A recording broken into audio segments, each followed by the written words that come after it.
Private Jackson had a girl he fondly called Bo Peep. Now Jackson didn't have a car, so drove by in a Jeep. They took a ride, the time flew by, and Jackson was in heaven. Still Jackson cried, Bo Peep, my Jeep's gotta be in camp by 11. So little Bo Peep has lost her Jeep and don't know where to find it.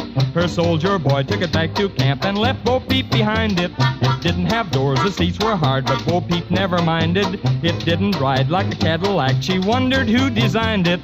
Roller coasters nearly killed her, aeroplanes, they never thrilled her. But with Jackson at the wheel, she got that Jeep-a-feel. Now little Bo Peep wants to find her Jeep and find her soldier chappie. If he comes chug-chuggy in his old Blitz buggy, Bo Peep will be happy. Little Bo Peep has lost her Jeep, her boyfriend made an error. He let her drive, goodness sakes alive, that Bo Peep, she's a terror. With throttle pushed down, she tore through town, the red lights didn't stop her. Hey everybody, welcome back to Mojave Patrol. Now when I did the transoceanic video, there was a segment in that where I hinted about a project I was working on, and I have it right here. I just acquired the last piece of this project. We're going to put it together and see if it works out. If it doesn't, it doesn't. If it does, I'll be happy as a clam. So without further ado, let's get crack-a-lackin'. And here it is.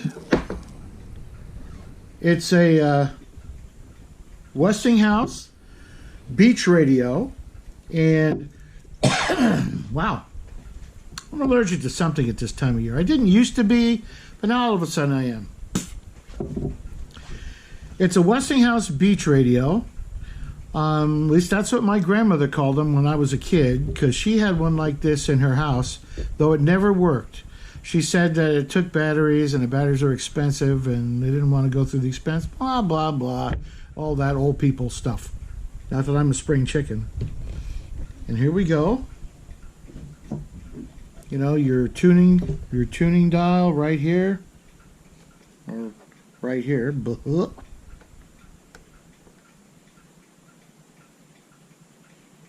It's got a nice cloth grill over it. The cloth is, except for this one little section here, the cloth is pretty much intact.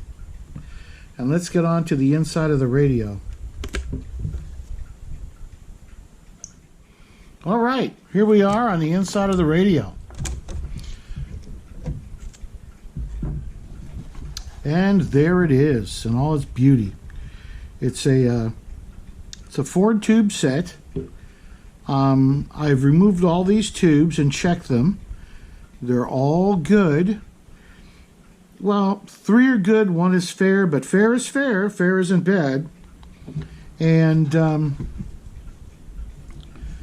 comes with a schematic. Well, a tube chart anyway. There's the tube chart. And the gentleman or the lady who had this before me was very kind enough to write down what kind of battery it took. It took an EV467B battery at 67.5 volts and a 1.5 volt A battery. Right here, 67.5 volts, 1.5 volts. Now this is what I was waiting for. That beauty right there. 67.5 volts. Pretty amazing. Now we're going to snap this thing together and see what happens. Now here we are at the inside of the set.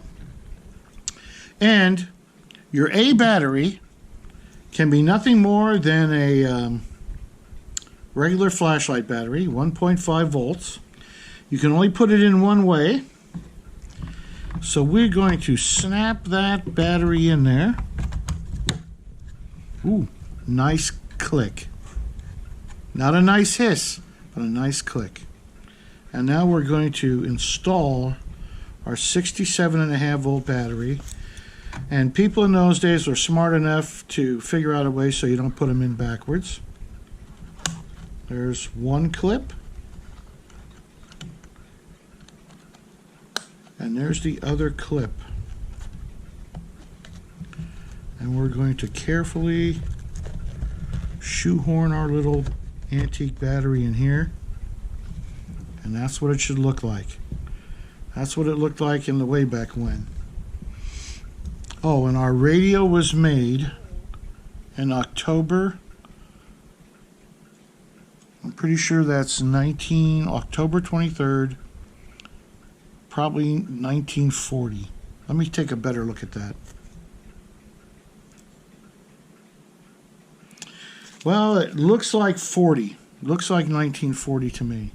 But it very well could be 1948.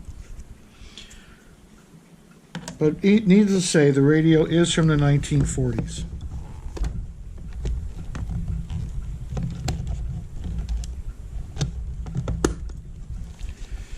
Now, if you've watched Mr. Carlson's Lab, he's always going to tell you to put it on an isolated power supply and turn it up. I don't own any of those things. I have a power supply, but it's AC only. I don't have a rectified power supply yet. From what I understand, just by opening the lid, it turns the radio on. Okay? So let's see what happens. We're going to push the button. Open the lid. Oh, I hear something.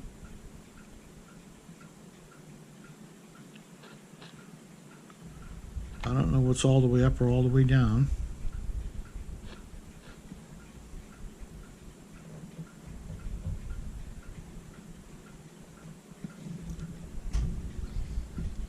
I think that's the on-off switch.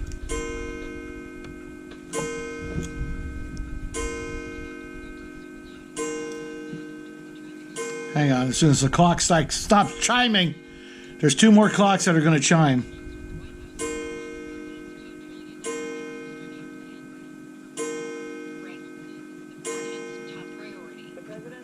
Here we go. Current plan is going to be changed. That's the nature of compromise. The White House says this will be what will be a series of meetings. Cash incentives for their employees to use their vacation time. There we go. PricewaterhouseCoopers to a maximum of $1,000 is offering a bonus vacation day.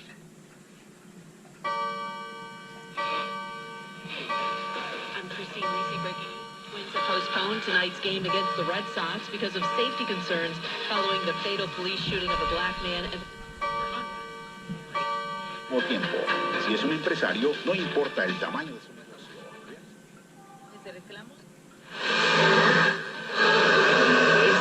Posible Radio. La llave del triunfo está en...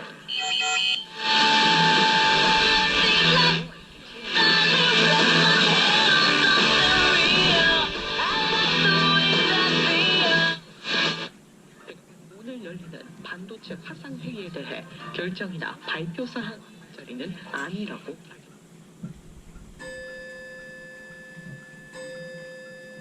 Well, there we go. Others sold beyond $2 million. William Wrigley Jr.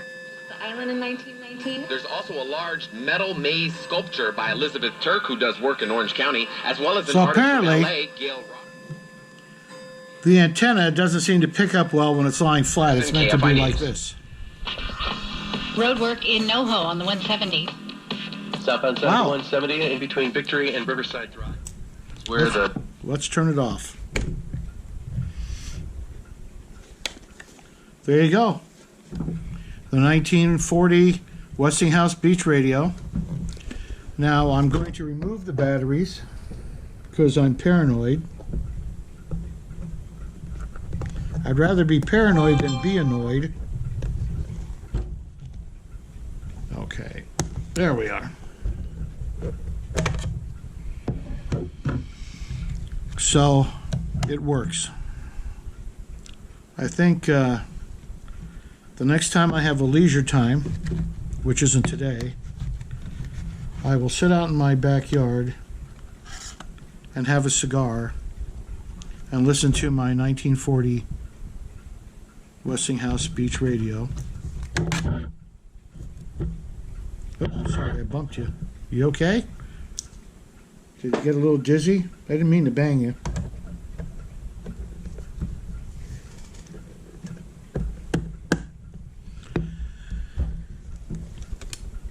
Westinghouse. George Westinghouse, the inventor of the air brake. At least that's what they say.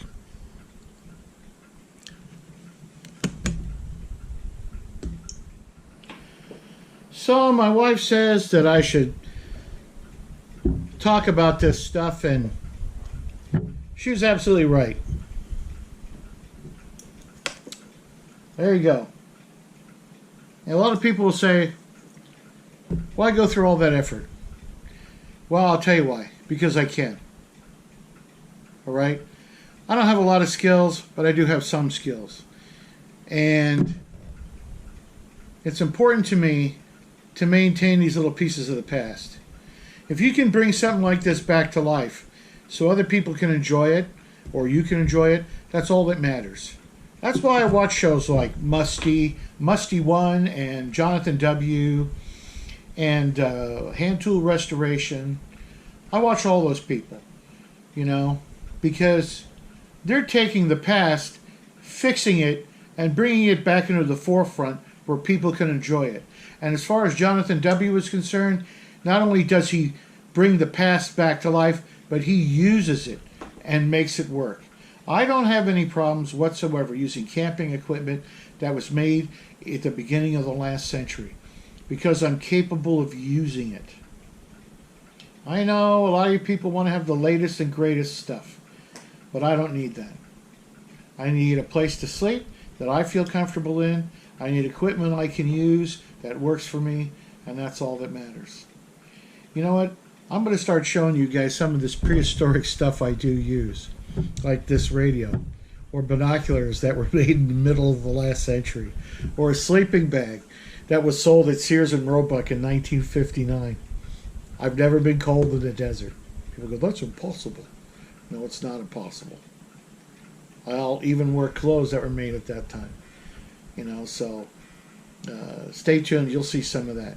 But it's important for me to keep the past alive. And I did that with my kids. They're in their 30s now, and they appreciate those things. And they appreciate the people who had to use them, and they understand how difficult it was for some people to make do with what they had. And that's what's important, isn't it? So, until next time, I'm glad you could share this Westinghouse radio with me. I have another weird gadget from the 60s or 70s that I didn't think was going to work, but holy crap, it actually worked. And I was shocked. So, thanks for joining me. Stay tuned for our next adventure, and I hope you like that one as much as I like this one. Ciao.